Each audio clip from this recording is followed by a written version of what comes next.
Bonjour à tous, dans ce tutoriel nous ferons 7 bagues en utilisant le logiciel Rhino7 et la nouvelle fonctionnalité de logiciel qui est utile pour les subdés.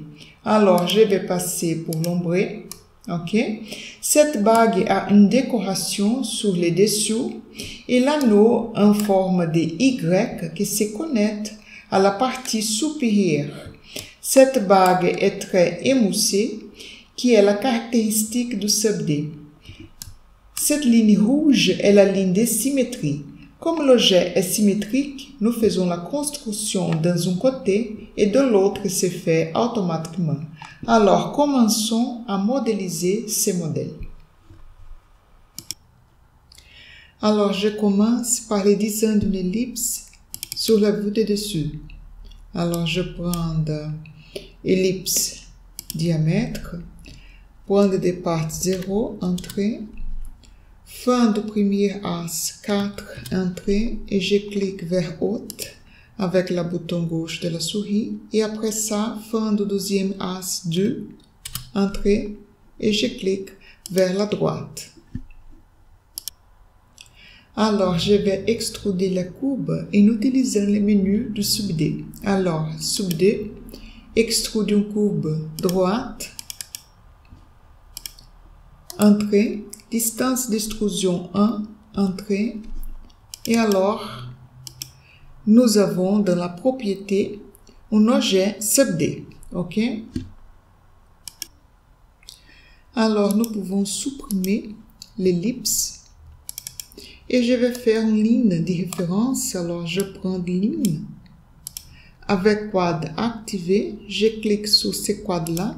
Et alors, fin de la ligne 1.7, entrée, et je clique vers la droite. Ok? Ces lignes-là. Maintenant, nous devons créer des autres faces et pour faire ça, nous devons extruder les bords supérieurs. Alors, double-clic sur les bords avec les touches Maj et CTRL enfoncé. Je vais passer sur la vue de dessous et je commence à déplacer les carrés rouges du manipulateur vers l'extérieur avec la touche Maj enfoncée et après avoir commencé le mouvement, je vais continuer avec Maj et CTRL enfoncé jusqu'à la fin de la ligne de référence, jusqu'à ici. Alors, nous pouvons extruder vers bas ces bords-là. Alors, je clique sur les sphères et nous pouvons mettre -2. OK? Et je vais faire une ligne de référence pour faire une autre extrusion. Alors, je prends une ligne simple avec quad activé. Je vais cliquer sur ce quad et je vais mettre 1.2, entrée. Et je vais cliquer vers la droite. Mettre un point sur la fin de la ligne et pour extruder, nous pouvons faire de la même façon. Alors, je vais cliquer sur les carrés rouges du manipulateur avec Maj enfoncé et après commencer le mouvement, je vais continuer avec Maj et CTRL enfoncé jusqu'à la fin de la ligne, jusqu'à les points que nous avons mis là. OK?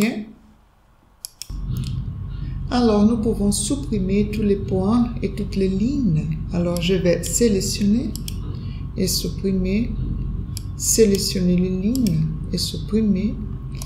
Et alors, nous pouvons passer pour les signes transparents. Et pour fermer l'objet, nous devons créer ici des autres faces. Alors, menu utile pour les subdés, nous avons les ponts. Ok, je vais cliquer sur ces bords-là, entrée. Ces bords-là, entrée. Et alors, un segment, OK, et accepter. Et alors que nous avons ici notre objet subdé fait. Alors, nous pouvons créer des déformations sur l'objet.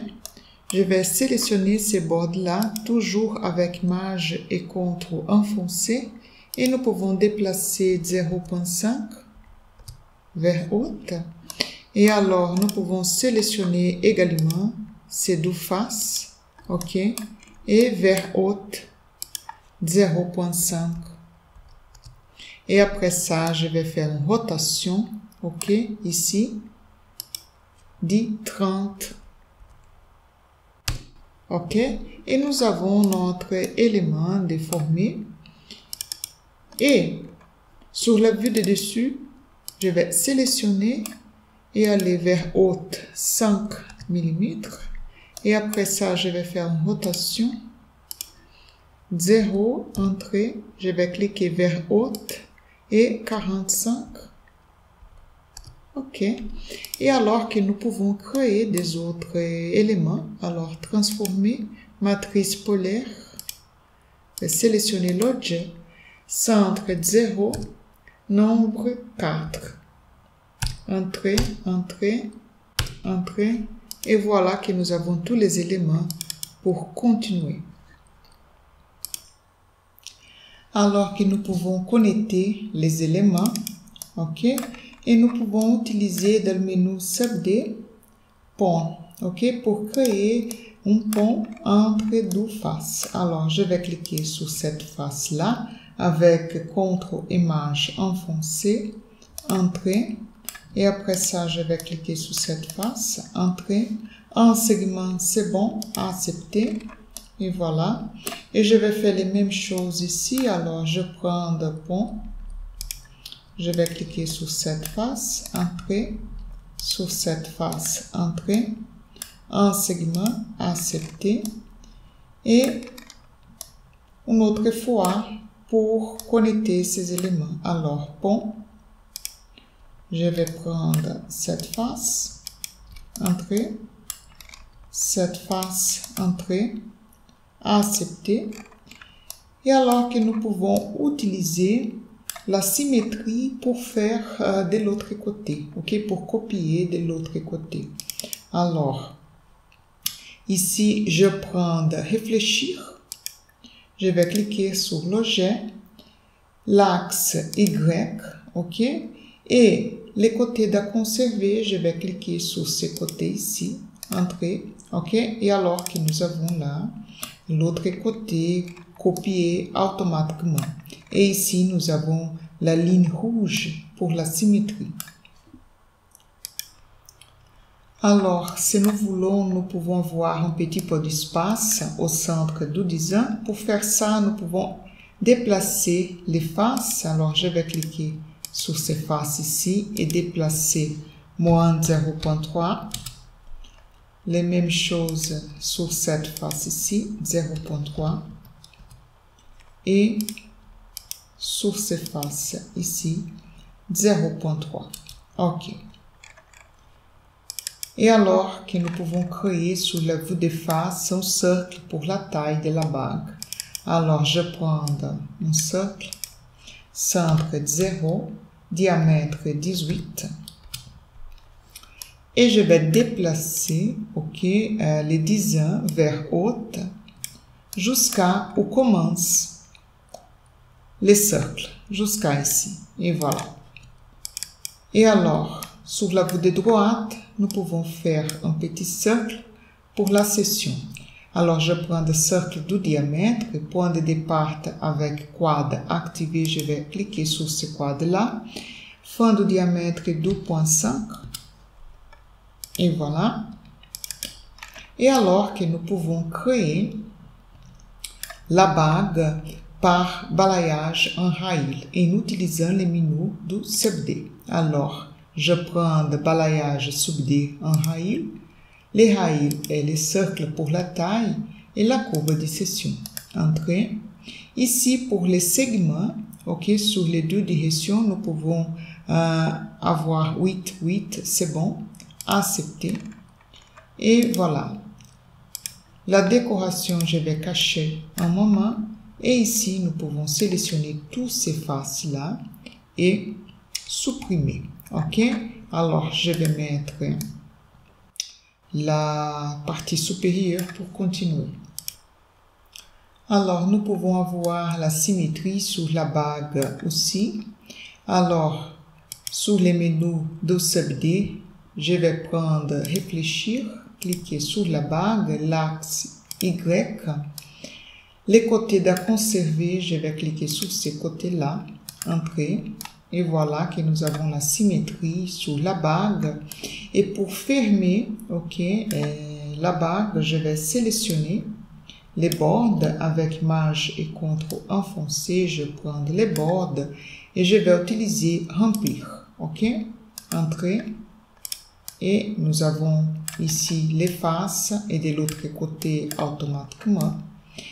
Et alors ici, j'ai deux surfaces. Et ici, je dois créer des surfaces pour connecter. Alors, je vais sélectionner ces anneaux là, double-clic, ok. Et ici, nous avons inséré un anneau de bord. Alors, bouton droit, du côté oui, ok. Et ici, que nous pouvons créer des autres faces, ok. Ici, par exemple. Et pour connecter, je vais utiliser pont. Et alors, je vais prendre ces deux faces, entrer, et ces deux faces-là, entrer, accepter un segment, c'est bon. Et alors que nous pouvons faire les mêmes choses sur l'autre côté, alors toujours un pont, je vais sélectionner là, entrer, et ici, entrer. Et voilà un segment accepté. Et ok, alors nous pouvons, si nous voulons, sélectionner ces anneaux et faire l'échelle en D, ok, pour faire la largeur ici plus grande, ok. Et nous pouvons changer encore la forme, par exemple, nous pouvons sélectionner ces anneaux de l'autre côté aussi.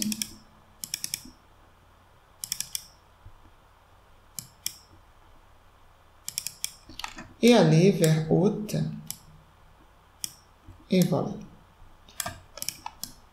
Et ici, je vais sélectionner ces deux faces et faire une petite extrusion. Ok, je vais cliquer sur la sphère et aller vers haute.